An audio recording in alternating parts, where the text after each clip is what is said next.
అలాగే స్వామి చాలా మందికి సందేహం ఉంటుంది. ఇప్పుడు దీక్షలో ఉన్నప్పుడు గనక భార్యకు నెలసరి వస్తే ఎలాంటి నియమాలు పాటించాలి? సో, అందరూ తెలుసుకోవాల్సిన విషయం. మరి భార్య ఎలా ఉండాలి? అలా ఎలాంటి జాగ్రత్తలు తీసుకోవాలి ఆ సమయంలో? అంటే దానికి ఎట్లా చెప్తామంటే స్వామి, ఇప్పుడు అసలు నాకైతే నా ఆర్గ్యుమెంట్లో కొంచెం అది మరి స్వాములు ఒప్పుకున్నా దాన్ని వేరే అనుకున్న కాదు కానీ స్వామి, నేనేమంటానంటే అసలు ఈ సృష్టిలో భగవంతుడి ద్వారా వచ్చిన కార్యక్రమాన్ని దేనిని మానవ రూపంలో ఉన్న మనం తప్పంటానికి వీల్లేదు. ఈ ఈ స్త్రీల ప్రాబ్లం అనేది మీరు నేను కనిపెట్టింది కాదు, అది సృష్టి. ఆ సృష్టిలో వచ్చిన కార్యక్రమాన్ని రోజుల క్రితం వేరే వేరే శానిటేషన్ ప్రాబ్లం కానీ ఇంకో ప్రాబ్లం కానీ ఆఫ్ చేశారు. ఇప్పుడు అన్నీ ఆ శానిటేషన్స్ ప్రాబ్లమ్స్ ఏం లేవు. లేకుంటే ఇప్పుడు మీరు ఆమె టిఫిన్ చేస్తే తినాలి, ఆమె భోజనం పెడితే తినాలి, మనం లేచేటప్పటికి పూజా మందిరాన్ని శుభ్రం చేసి పూజా సామానం చేసి మనకు ఆవిడ సపోర్ట్ చేయాలి. కానీ ఇట్లా అనేటప్పటికి ఓకే పెద్దవాళ్ళు పెట్టిందంటే దాని గురించి ఇప్పుడు సపోజ్ మనకంటే డబుల్ బెడ్రూమ్, ట్రిపుల్ బెడ్రూమ్ ఇల్లు ఉంది. కేరళలో సింగిల్ బెడ్రూమ్ ఇల్లు ఉంది. కేరళలో ఉన్నవాళ్ళు ఎవరు మాలేసుకుంటలేదా? దానికి ఏమంటామంటే అండి, ముందే భార్యాభర్తలు ఒక విధమైన అండర్స్టాండింగ్ పెట్టుకుని ఈ ప్రాబ్లం వచ్చినప్పుడు తాను వీలైతే పక్క వాళ్ళ ఇంట్లోకి వెళ్తాం. కానీ కాంట్బట్ పొజిషన్లో నేను పూజ చేసుకున్నప్పుడు స్వామి వచ్చేటప్పుడు పూజకి వెళ్ళేదాకా ఆమె మాట్లాడకుండా వేరే రూమ్లో ఉండి తలుపేసుకుని ఉండే పరిస్థితి, అంటే కాంట్బట్ పొజిషన్. ఇప్పుడు అందరూ మనకి 3 రూములు తీసుకోవడానికి అవకాశం లేదు. సింగిల్ బెడ్రూమ్లో ఉన్నవాళ్ళు ఉంటారు. వాళ్ళందరూ కూడా మీరు ఏమైనా సరే కంపల్సరీగా అయ్యప్ప పేరు చెప్పి అప్పులు చేయొద్దు, అధికమైన ఖర్చులు పెట్టొద్దు.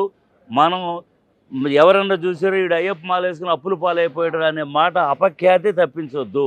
దానికప్పుడు మనం ఆ ఏకాగ్రతతోటి మనం తీసుకుని ఆ అండర్స్టాండింగ్లో తీసుకెళ్తామే తప్పించి ఇప్పుడంటే సమస్య లేదు స్వామి. ఎక్కడ వచ్చినా బయట పీఠంలోకి వచ్చి పూజ చేయొచ్చు, 4 రోజులు ఇక్కడ ఉండొచ్చు, 4 రోజులు పడుకోవచ్చు, చెల్లవచ్చు. అసలు ఇప్పుడు ఆ సమస్య గురించి సమస్య పోయింది స్వామి, లేదు. మాల్లో ఉండగా ఇట్లాంటి మహిళలకి వచ్చే ఇబ్బంది పడే పరిస్థితి ఇప్పుడు స్వాములు ఎవరికి లేదు. ఎక్కడైనా చేయొచ్చు స్వామి, ఎవరింటికైనా వెళ్ళొచ్చు, భోజనం చేసేదానికి ఇబ్బంది లేదు, పడుకునేదానికి ఇబ్బంది లేదు స్వామి. అలాగే 41 రోజులు దీక్ష సాధారణంగా చేస్తూ ఉంటారు. మరి కొంతమంది 11 రోజులు కూడా చేస్తూ ఉన్నారు. మరి ఏంటి రెండింటికి ఒకటే ఫలితం ఉంటుందా? అది చేయకూడదు స్వామి, అది చాలా తప్పు స్వామి. ఎందువల్లంటే ఎవరు అడుగుతున్నారు? కాదు స్వామి వచ్చి అయ్యా నీ దండం పెడతా, నువ్వు మాలేసుకుని నా దగ్గర రా అంటున్నాడా? మనలో ఉండే రుగ్మతల్ని, మనలో ఉండే మనం అసలు ఏంటి, ఎట్లా ఈ దీక్ష ఏంటి, ఎట్లా ఏం చేయాలి ఏంటనే దాని గురించి మనం చేస్తున్నాం. ఆ భక్తి తత్వంలో మన ప్రతి మానవ మాతృడుగా ఉండేవాళ్ళకి ప్రతి దానికి కోరిక లేకుండా ఉండదు, అసంతృప్తి లేకుండా ఉండదు. ఆ అసంతృప్తిని తీర్చుకోవడానికి కోరిక మన ప్రయత్నం, మానసికమైన సంతృప్తి. దీని ఒక్క మాటలో చెప్పాలంటే మానసికమైన సంతృప్తి. రెండోది మైండ్ మనసు రెండింటికి చాలా దగ్గర రిలేషన్ ఉంటుంది. ఎప్పుడైనా మా మైండ్లో ప్రపోజల్ వచ్చిందని చేద్దామని వెంటనే మనసు సపోర్ట్ చేసి నువ్వు చేయట్లేదు, whether it will be good or bad. కానీ అయ్యప్పలో ఉన్నప్పుడు ఈ రెండింటికి ఒక ఆపోజిట్ థింకింగ్ ఉంటుంది. సపోజ్ మీరు వెళ్తున్నారు, ఈ పని చేస్తే బాగుండని ఒక ప్రపోజల్ రాగానే రే నువ్వు మాల్లో ఉన్నావు, నీ కోరికను విత్డ్రా చేసుకోవు, నువ్వు మాల్లో ఉన్నావు, నీకు ఇలాంటి ఆలోచనలు రాకూడదు అంటే ఇమీడియట్గా అవుద్ది. అప్పుడు ఉండదు. ఇప్పుడు హైదరాబాద్లో నాకు తెలిసిన వాళ్ళు వాళ్ళని అందరూ మాలేసుకుంటారు స్వామి. ఈ 40 రోజుల్లో మాత్రం ఏమి చెడ్డ పనులు కానీ ఇంకోటి కానీ ఏం చేయట్లేదు. అందరూ వాళ్ళకంటే భక్తులు మనం ఎవరిని చూడం, అందరూ ఉంటాం, అందరూ వేసుకుంటున్నాం. మేము కూడా అందరితో, నేను సిటీలో ఇంచుమించుగా ఓల్డ్ సిటీ కానీ మొత్తం అంతా నేను 10,000 భజనలు పైన చేస్తుంటాను. నా పేరే భజన సుబ్బారావు స్వామి అని అంటారన్నమాట. దాని గురించి అదేం ప్రాబ్లం లేదు స్వామి. శబరిమల వెళ్ళిన తర్వాత తెలుసో తెలియకో కొన్ని తప్పులు చేస్తుంటారు, సాధారణంగా తెలియకపోవచ్చు. మరి శబరిమల వెళ్ళాక ఎలాంటి తప్పులు చేయకూడదు, అలాగే దీక్షలో ఉన్నప్పుడు కొన్ని తప్పులు చేస్తే ఫలితం రాదు అంటారు. సో ఎలాంటి తప్పులు చేస్తే దీక్షకు సంబంధించి ఫలితం రాదు అంటారు? అట్లా అసలు ఒకటి చెప్తాను చూసాం, తప్పు అనేదానికి అసలు డెఫినేషన్ ఏముంది? ఏకాగ్రతను ఎంతవరకు స్వామి మీద ఏకాగ్రతను నిలపగలుగుతున్నాం అనేది తప్పించి మీరు తప్పు అంటే మాల్లో ఉండగా లేదా నేను అది తింటాను లేదా ఇది తింటాను లేదా ఆని కొడతాను నీళ్ళు తిడతాను ఏమి రావు. తెలియక చేసే పనులు ఉంటాయి. కొంతమందికి తెలియని దారితో ఒక ఈగోజం ఉంటుంది, అది ఒక్కటే తప్పించి అయ్యప్ప మాల మాలాధారణ అయిన తర్వాత నల్ల వస్త్రాలు ధరించిన తర్వాత తప్పు చేయాలనే ఆలోచన ఎవరికీ రాదు. తెలియక జరుగుతూ ఉంటుంది, అవకాశం లేక జరుగుతూ ఉంటుంది, లేకపోతే అర్థం లేకుండా జరుగుతూ ఉంటుంది. కానీ దాని గురించి ఏమంత మనం తప్పు జరిగేది ఉండదు.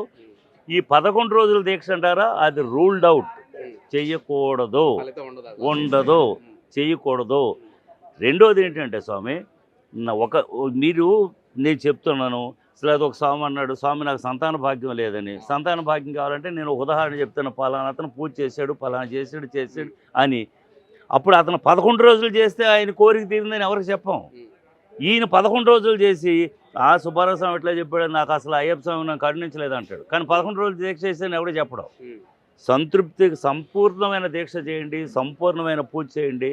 తప్పకుండా అది ఏ రోజున ఎప్పుడున్నా ఎట్లా ఉన్నా ఆ స్వామి తప్పకుండా ఆశీస్సులు అందిస్తాడు, ఆ కోరికలు తీరుతాయి, దాంట్లో డౌటే లేదండి. స్వామి రామ్ చరణ్ గారు ప్రస్తుతానికి ఆయన కూడా అయ్యప్ప దీక్షలో ఉన్నారు. ఆయన తెలిసే ఉంటుంది మీకు, ఒక దర్గాకి వెళ్ళడం జరిగింది. మరి కొంతమంది విమర్శిస్తున్నారు, అది అంతవరకు కరెక్ట్? ఏమితో లేదు స్వామి, నేనంటాను నా ఉద్దేశం ప్రకారం అది దర్గా, ఈ శివుడి గుడి, ఇది వెంకటేశ్వర స్వామి గుడి, లేకపోతే ఇది అయ్యప్ప స్వామి గుడి అని చెప్పని మనం వేరు పేర్లు పెట్టాం. కానీ there is a super national power.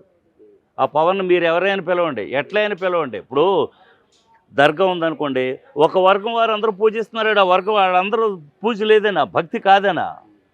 మీరు ఇంకో వర్గం వాళ్ళు ఆ దర్గాలో ఉన్న పూజ ఏంటి ఇక్కడ అంటే అది తప్పదు అసలు. మనకి నీకు అదే చెప్పేది, మానసిక చైతన్యం అనేది రావాలా. భక్తి తత్వంలో మానసిక చైతన్యం. ఇప్పుడు మనకి ఒక క్రైస్తవ భక్తుడు ఉన్నాడు, అది భక్తి కాదంటానికి వెళ్ళలేదే.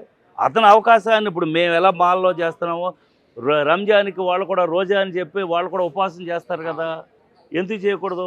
అలాగే ఇప్పుడు ఏదంటే చిన్న సమస్య వచ్చినప్పుడు క్రైస్తవ సోదరులు కూడా ఆ సమస్యను బట్టి 5 రోజులు కానీ 10 రోజులు కానీ ఫాస్టింగ్ చేసి ఆ సమస్యను గురించి కూడా అటు చేస్తారు. భక్తి తత్వంలో కులమత భేదాలకి తేడా లేదు నాకు తెలిసినంతవరకు. ఎవరైతే త్రికరణ శుద్ధిగా మనసా వాచే కర్మణనే ఒక విగ్రహాన్ని, ఒక రాయిని పెట్టి పూజించిన ఆయన భగవంతుడే.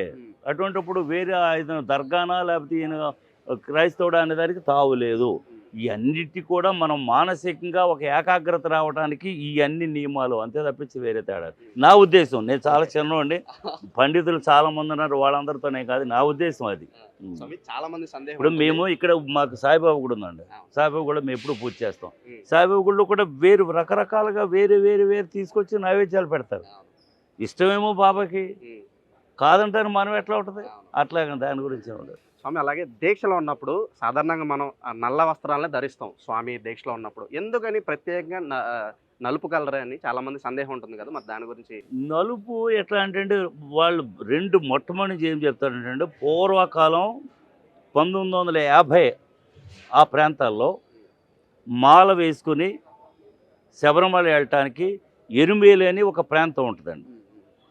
ఎరుమేలు నుంచి పాదయాత్ర చేసి వెళ్ళే ఉంటుంది. ఇప్పుడు బస్ రూట్ అది వేశారు. ఆ రోజుల్లో మార్గం తెలియదు ఎవరికి, 20 రోజులు పట్టేదండి. ఇప్పుడు మేము 2 డేస్లో వెళ్ళేది 20 రోజులు పట్టేది నడిచేది. ఆ 20 అసలు గురువు యొక్క ప్రాధాన్యత ఎక్కడి నుంచి వచ్చిందండి స్వామి. ఆ గురువు అనేవాడు మార్గదర్శకుడు. ఆయన చంద్రుని బట్టి, సూర్యుని బట్టి, నక్షత్రాలను బట్టి ఆయన మార్గాన్ని వెతుక్కుంటూ 20 రోజుల్లో వెళ్ళేవాడు. ఆ మార్గ మధ్యంలో ప్రయాణం చేస్తుండగా జంతువుల బారి నుండి రక్షించుకోవటానికి ఒక కారణం చెప్తాను. రెండోది ఏంటంటే, నేను ఒక ఆధ్యాత్మికంగా భక్తి, ఇప్పుడు చూడండి మనం ఎవరైనా ఏదన్నప్పుడు కొంచెం ఇబ్బంది వచ్చినప్పుడు ఫ్యాక్టరీలో కానీ ఇక్కడ కానీ మేము అసంతృప్తి ఉన్నాం, మా కోరికలు తీరుతాం, 40 పెట్టుంటారు. భగవంతుడికి ఏం చెప్తున్నామంటే ఆధ్యాత్మికంగా, నేను అసంతృప్తితో ఉన్నాను, నా అసంతృప్తిని నా ఒక భక్తి తత్వానికి ఒక మార్గం చూపించు, నా సంతృప్తికి ఒక మార్గం చూపించు, నేను ఇప్పుడు అన్ని సర్వసంగ పరిత్యాగంలో ఉన్నాను, నా తీసుకెళ్ళని చెప్పడానికి రెండో కారణం చెప్తారు అది.